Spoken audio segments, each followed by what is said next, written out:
What you manifest in your mind, you can bring to reality. Ready or not, here I come. I'm gonna find you and make you scary. Ready or Not movie, theaters now. It's a horror movie with a sprinkling of comedy throughout. Kind of one of those movies that wasn't having a high bar for, just kind of went in thinking I'd have fun. It was one of those movies, high concept movies, newly married couple. The new bride has to be welcomed into the family through a family tradition, passed down from generation to generation, where they get together and they play a game. The game is decided by a box that's been cursed or haunted. They put a playing card in, a blank playing card, and then when they take the card out, the card tells them which game they're playing. It could be chess, could be checkers, could be badminton, could be any amount of games. But the one game you don't want to have is hide and seek. Because if hide and seek is chosen, that means somebody's got to die. And the whole premise is that it's this family is, this generational family of wealth from selling games, selling board games and card games and things like that.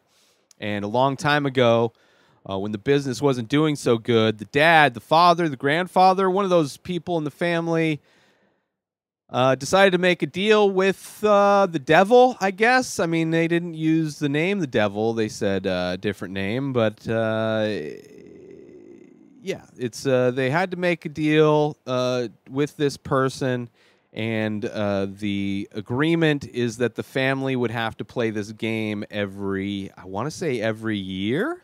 Is it every year or just every time somebody comes into the family? And so it's kind of this weird thing, right? Spirit, has like supernatural elements to it. The movie starts off with a flashback to a time hide and seek was chosen before. As some of these people were children, they saw what happens when hide and seek is the game that needs to be played. It's overall a good movie. I enjoyed it for the most part. Again, another one of those movies where I wish I hadn't seen the trailer.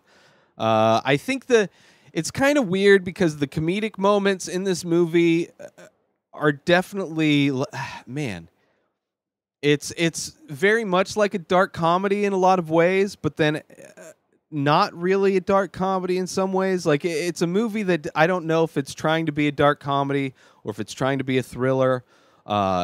It kind of tries to ride the line between both of those things, and I don't think it does a very good job. I think if it leaned more into the dark comedy, which the end of the movie is very much more of a dark comedy kind of an ending, I think maybe it would have been better, but it was just, I don't know, it felt uneven. Like, I don't know, like I wasn't sure if I was supposed to be like laughing or scared. The first part of this movie kind of drags. I was literally, it's very rare these days because I don't go to like the big comfy theaters because I tend to fall asleep. But for whatever reason, I wasn't in one of those theaters, and it was middle of the day, and the first part of this movie, I was getting drowsy. There were parts where I was just comfortable closing my eyes for a bit. Didn't really miss much. But once it gets going, once they start doing the thing, so she chooses, of course, hide and seek. So the new bride, she has to go hide.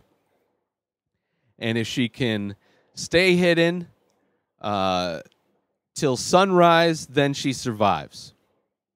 What happens, though, the family needs to find her. They need to find her, and they need to kill her. Well, they need to sacrifice her. Although that's kind of a vague thing, because there's moments in the movie where it seems like I think they literally say, make sure you maim her and not kill her. But throughout the movie, it's like they're trying to kill her. It's not like they're just trying to get her, because they need to do this sacrifice before sunrise. The whole thing is the family is going to be destroyed by this spiritual demon guy that they made a pact with. The family made a pact with. They need to make the sacrifice before sunrise so the family can stay alive. And if they don't, then they will burn in a house fire.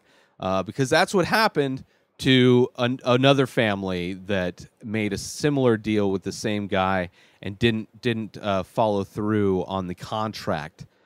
So, you know, it adds another layer to just a crazy family trying to kill somebody, which it seems like there's movies similar to that where, you know, new family member gets welcomed into the family and then they find out that the family's insane and they're trying to kill them.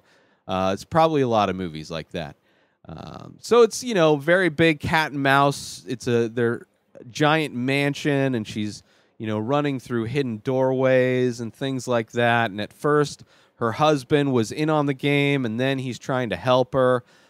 So it's a fun movie. It's a fun movie. I had a few issues throughout the movie just with some kind of consistency. But other than that, I thought it was just, you know, it's kind of like one of those, you know, like a B movie, I guess. A B movie, B thriller movie. But I don't know. It's just like if it had leaned into either comedy or thriller more, I probably would have enjoyed it more. But because it was split, you know, so was my attention, and it kind of started off slow.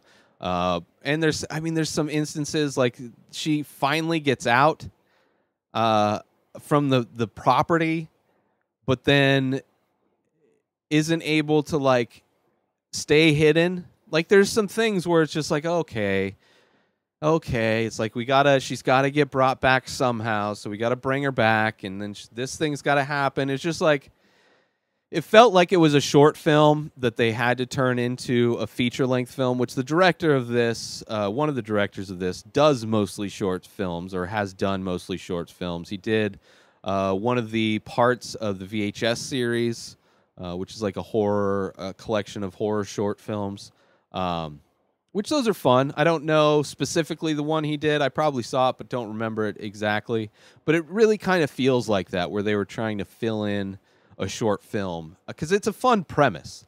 And then how it ends, where they were unable to sacrifice her in the end of the film, and then it seems like nothing, like it was all bullshit. Like they were just scared for nothing, and then out of nowhere they just started exploding.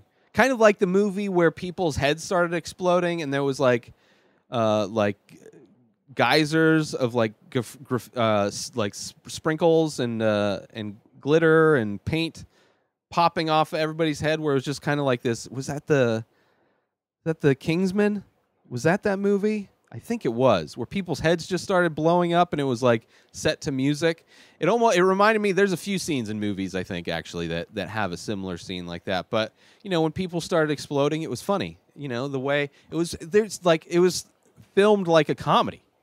But it's supposed to be a horror thriller movie.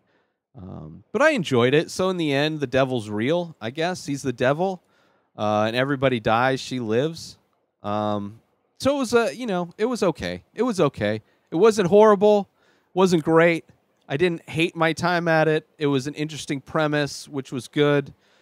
Decent acting by the lead actress, Samara Weaving. Andie MacDowell was in it as the mom of the family, and haven't seen her in forever, but it was cool. Some fun casting, but didn't blow my skirt up. You know, that's a term I use all the time. So go watch it if you want, ready or not. I enjoyed the title of it too. The title fits in well with what the movie's about: hide and seek with deathly consequences.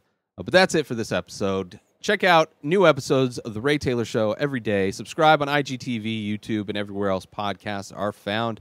Buy my original artwork over at InspiredDisorder.com and save 25% when you use coupon code RTS at Ray Taylor for me on all social media. Have a wonderful day, everybody. Peace out!